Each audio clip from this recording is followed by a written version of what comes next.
लोकसभा चुनाव याद कीजिए दोस्तों, लोकसभा चुनाव में चुनाव चल रहा था। दूसरे तीसरे चरण के आसपास भारतीय जनता पार्टी के अध्यक्ष जेपी नड्डा का एक बयान आता है कि अब हमको आरएसएस की जरूरत नहीं है। नतीजे 4 जून को आए तो भारतीय जनता पार्टी अपने दम पर बहुमत नहीं ला पाई। 240 सीटों पर बीजेपी सिमट कर रह गई और नरेंद्र मोदी जो 2014 और 2019 में हनक के साथ सरकार चला रहे थे, वो बैसाखियों की सरकार पर आ गए। नानी की सरकार बनी, यानी नीतीश और नायडू के समर्थन से सरकार बनी। लेकिन अब क्या हुआ दोस्तों, उसके बाद महाराष्ट्र का चुनाव। महाराष्ट्र के चुनाव में आरएसएस की बड़ी भूमिका। आरएसएस ने पूरी तैयारी की। नरेंद्र मोदी और अमित शाह को यह तक बताया गया कि कहां प्रचार करना है, कहां नहीं करना है, क्या बोलना है, क्या नहीं बोलना है। नतीजे आए तो महायुति को प्रचंड बहुमत। शिंदे, अजीत और भाजपा ने मिलकर इतिहास रच दिया। लेकिन फिर रेस शुरू हुई मुख्यमंत्री बनने की। सबके अपने अपने दावे थे। चंद्रशेखर बावनकुले से लेकर चंद्रकांत पाटिल तक, पंकजा मुंडे तक, हर कोई मुख्यमंत्री बनना चाहता था।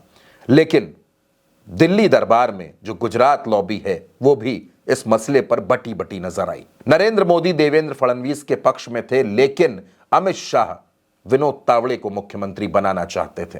अमित शाह को दरअसल इस बात का एहसास था कि महाराष्ट्र में हमने मराठा और ओबीसी पॉलिटिक्स की है, तो उसका ध्यान रखते हुए हमें ओबीसी के साथ जाना चाहिए, ओबीसी को मुख्यमंत्री बनाना चाहिए। जब लंबी रसाकशी चली, जब 10 दिनों तक खींचतान चली, तो नरेंद्र मोदी को भी लगा कि फडणवीस को मुख्यमंत्री बनाने की जिद छोड़ देनी चाहिए। जब बीजेपी को लगा कि फडणवीस के नाम पर सस्पेंस हो सकता है, तो बीजेपी के सामने एक ऑप्शन आया। यह ऑप्शन आरएसएस ने रखा। आरएसएस ने यह ऑप्शन दिया कि देवेंद्र फडणवीस को 2.5 साल सीएम बनाया जाए और 2.5 साल शिंदे को, और बाद में देवेंद्र को बीजेपी का राष्ट्रीय अध्यक्ष बनाया जाए। इस फॉर्मूले पर अमित शाह और नरेंद्र मोदी सहमत नहीं थे। उस वक्त आरएसएस ने एक और प्लान रखा, प्लान बी सामने रख दिया कि देवेंद्र फडणवीस को ही बीजेपी का अध्यक्ष बना दिया जाए और मुख्यमंत्री किसी और को बनाया जाए। आखिर में जब इतने दिनों तक रस्साकशी चली, दिल्ली, नागपुर, मुंबई, हर जगह मीटिंग हुई, तो गुजरात लॉबी को आखिरकार संघ की बात माननी पड़ी।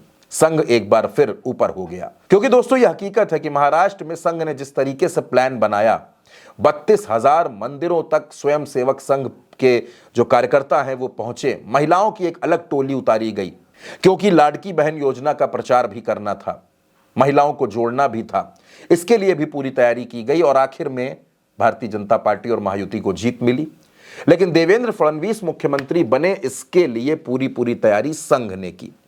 मोहन भागवत और देवेंद्र फडणवीस की इस बीच मुलाकात भी हुई और मोहन भागवत ने, ऐसा सोर्सेस का कहना है कि मोहन भागवत ने देवेंद्र फडणवीस को यह भरोसा दिया कि मुख्यमंत्री वो ही बनेंगे, इसलिए वो निश्चिंत रहे।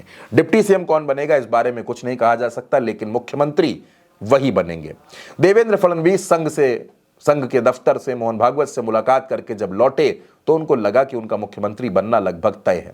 लेकिन जिस तरह से एकनाथ शिंदे और अजीत पवार के दिल्ली दौरे शुरू हुए, तमाम खबरिया चैनलों पर अलग अलग खबरें चलनी शुरू हुई, मुख्यमंत्री के दावेदारों के नाम बताए जाने लगे, तो देवेंद्र फडणवीस एक बार फिर दिल्ली गए।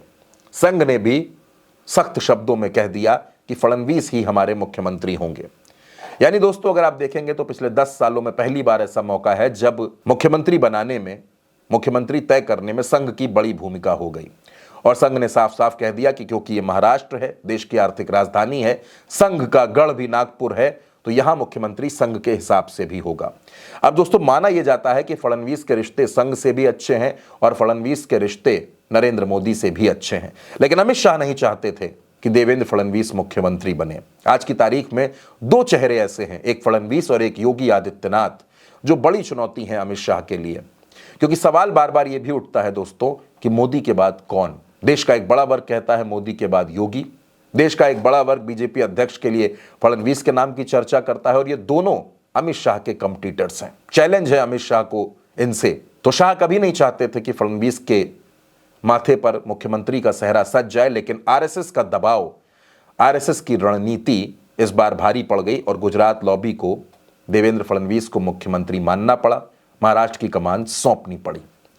दोस्तों महाराष्ट्र के पूरे चुनाव में आप आरएसएस की भूमिका को किस तरह से देखते हैं, आप अपनी राय कमेंट बॉक्स में जरूर बताइएगा।